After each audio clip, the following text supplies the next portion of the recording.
Good morning, everybody. Day 29. Very cool. Um, so today we're going to continue with this discussion of compassion, essentially.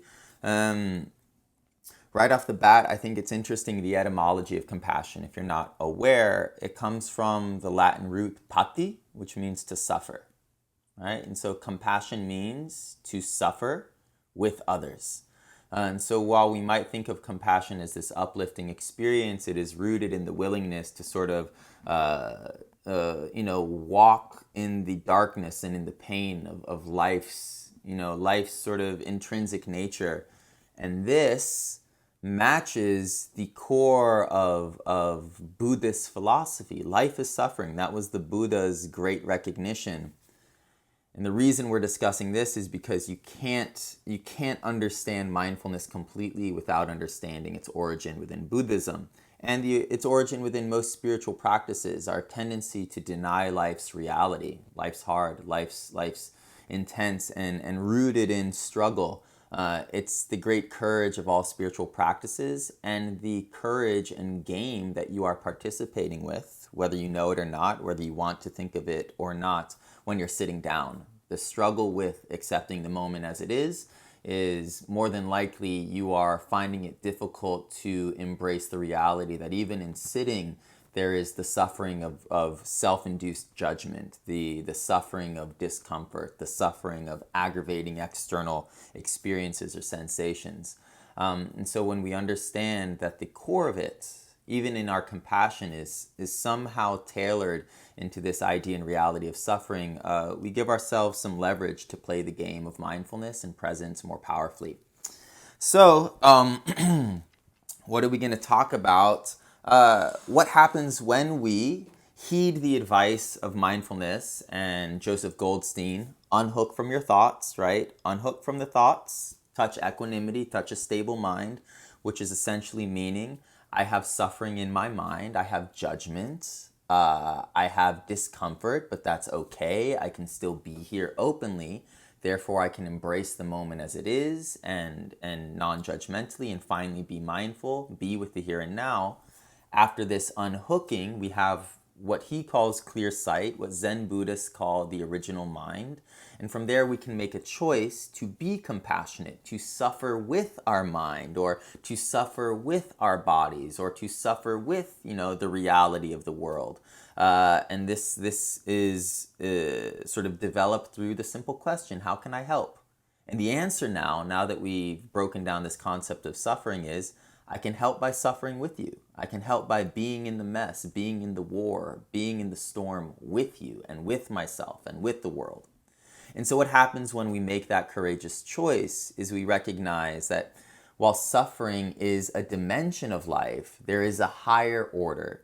That life is also symbiotic, that through the suffering, or better said, through the friction, there is beauty, that the suffering holds value because it generates the experience of growth, it generates the experience of change, it generates the experience of aliveness.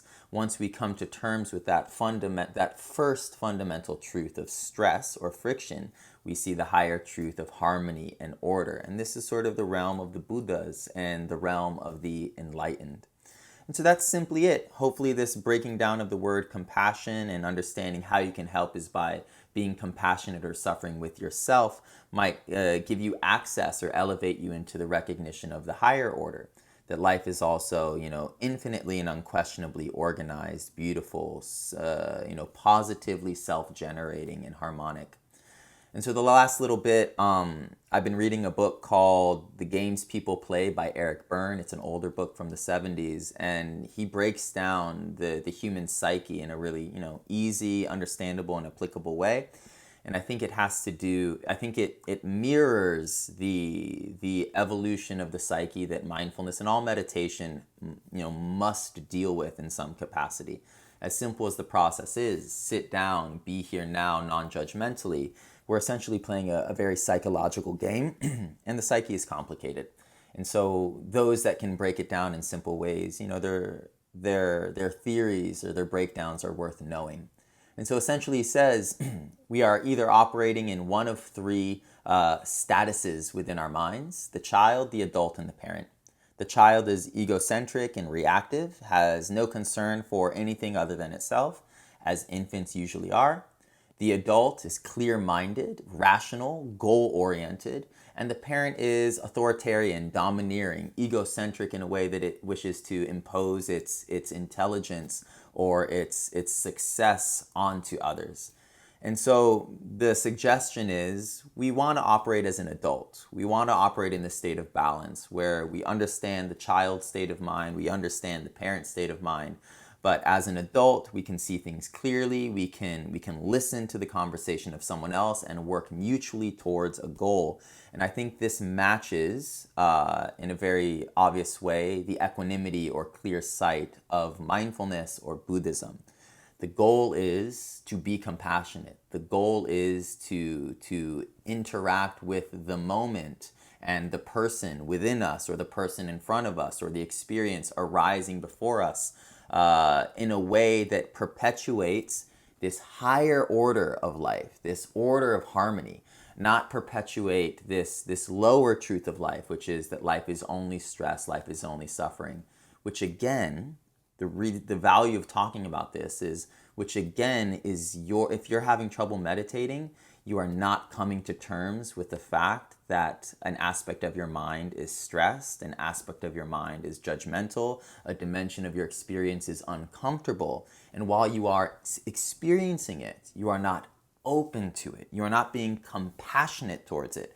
And so then you're sitting there, of course, being sort of bombarded by these sort of grievances, but you're not experiencing you're not experiencing the openness of mindfulness or the openness of the now, because there is a subconscious pushing away. You are either the parent saying, this should not be arising. I'm a good person. I'm doing everything as best I can. Therefore, and I'm meditating. I'm doing this 31 or 45 day challenge. It's day 29. I should deserve this moment of peace where there are no more judgmental thoughts. There is comfort. And so you're the parent still swatting away what is arising within you, or you're the child doing very much the same thing from a more reactive space. You must embody the adult and understand that life is suffering, that you will have judgmental thoughts, but do not judge the judgmental thoughts, that your body will experience discomfort, but that is okay. There will be the reality or the speckling of impatience, but it is not your impatience. It is just a phenomenon rising and will eventually dissolve if you are compassionate towards it. And as you practice this compassion within the scenario of your practice, then you will be able to be compassionate in life. When again, whoever this anonymous coworker that's always yapping in your ear reemerges, you can see or sense with them as an adult, as someone with a clear mind, that they just want to be heard. And in that, the entire situation will flip. And you'll find yourself in great joy for hearing someone, for being with someone. So I hope all this makes sense. The key thing to think about is compassion is the willingness to suffer with anyone and everyone when you are in your practice with yourself. Suffer with your suffering. Be open to your judgment, and you will find that higher order of life, which is above the suffering last time. Life is inarguably harmonic, self-generating, organized, and beautiful. Cool.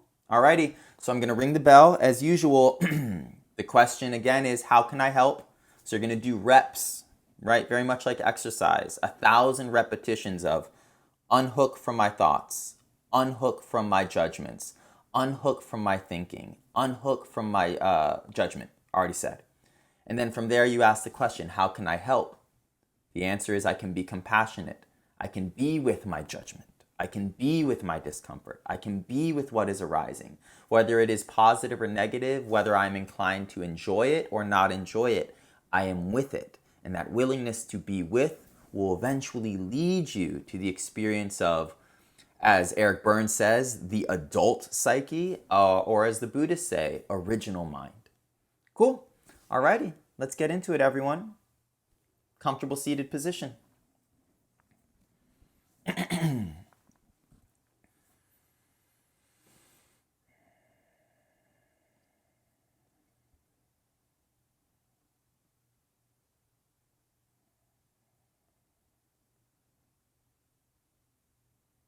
And so life is dynamic.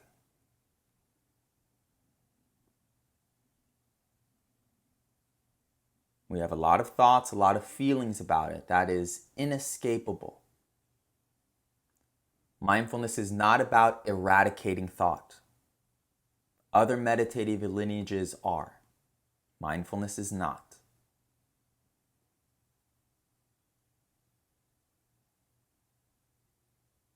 As someone who has chosen to meditate,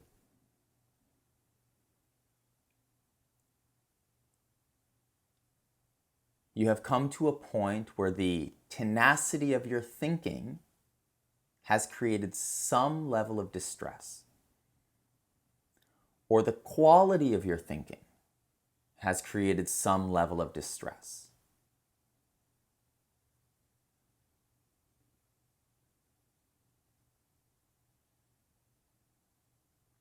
And so you have recognized an aspect of life's nature and your nature: suffering.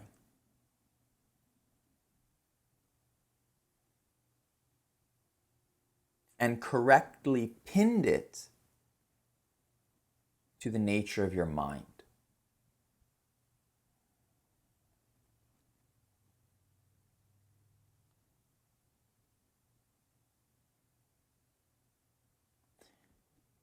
And so now sit as an adult, as someone rational, clear-minded, goal-oriented, someone objectively observant. A thought is just a thought. A sensation is just a sensation.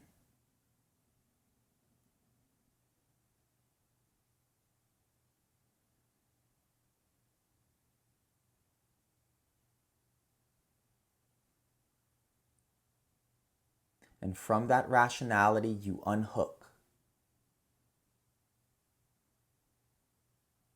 Do that now. Unhook. And just be.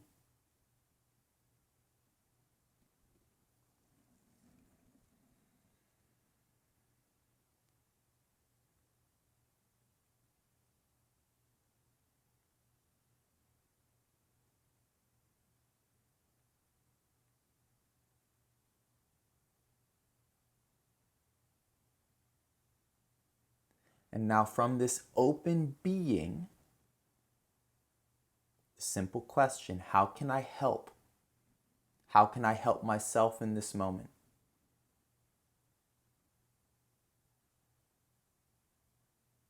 How can I become that smiling child? How can I suffer with my worrying mind, or my distressed body, or a suffering world? I can be with it. That is all.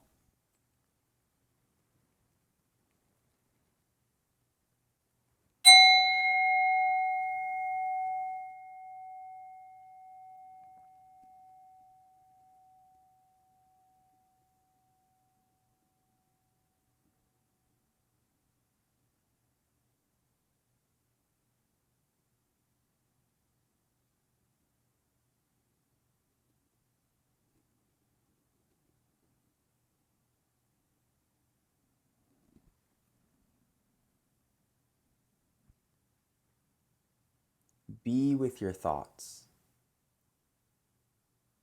Be with the moment as it is, compassionately, right now.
unhook.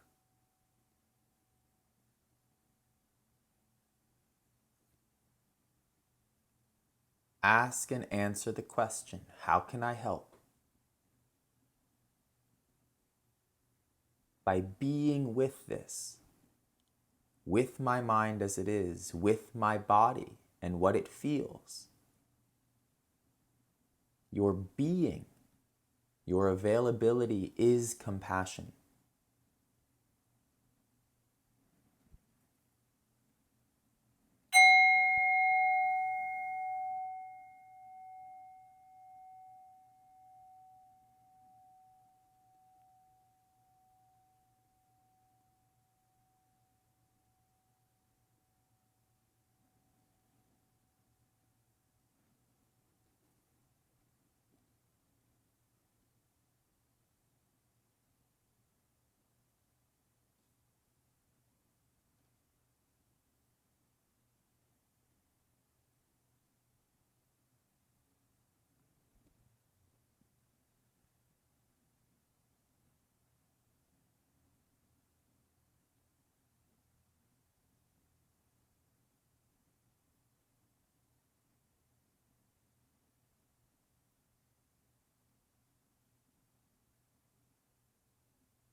child's mind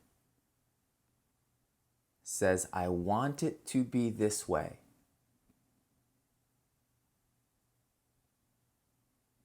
The parent's mind says it should be this way. The adult mind says it is what it is. And the meditator's mind works to embrace it for what it is.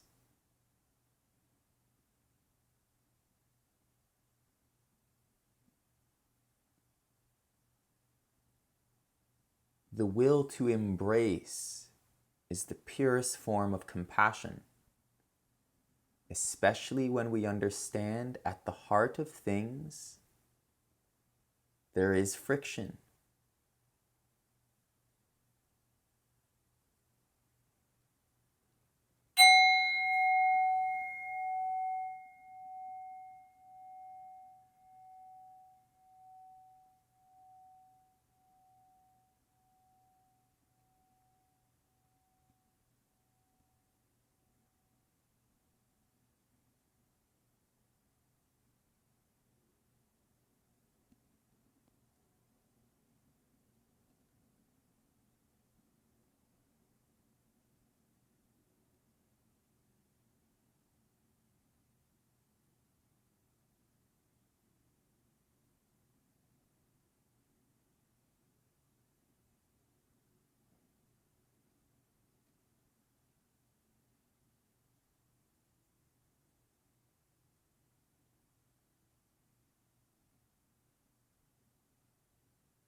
And gently listen. Your personal recognition of mental distress led you to practice, led you to mindfulness. And mindfulness led you to a willingness to embrace that distress. It led you to compassion.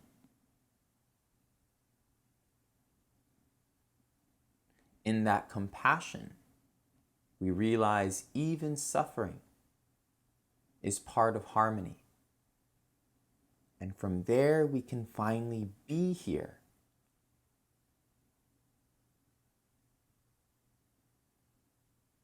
Our heartful being Our willingness to be with the entirety of the moment as it arises is metta, loving kindness, a virtue of Buddhism.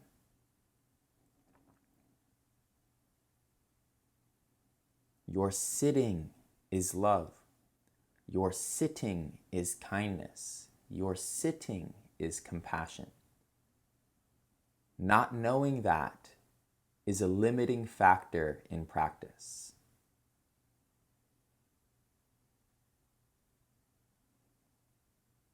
So sit as the embodiment of the smiling boy. Sit as the embodiment of metta. Sit as compassion. The formal practice is done. As always, spend more time on your own. Develop your independent will to practice your meditation.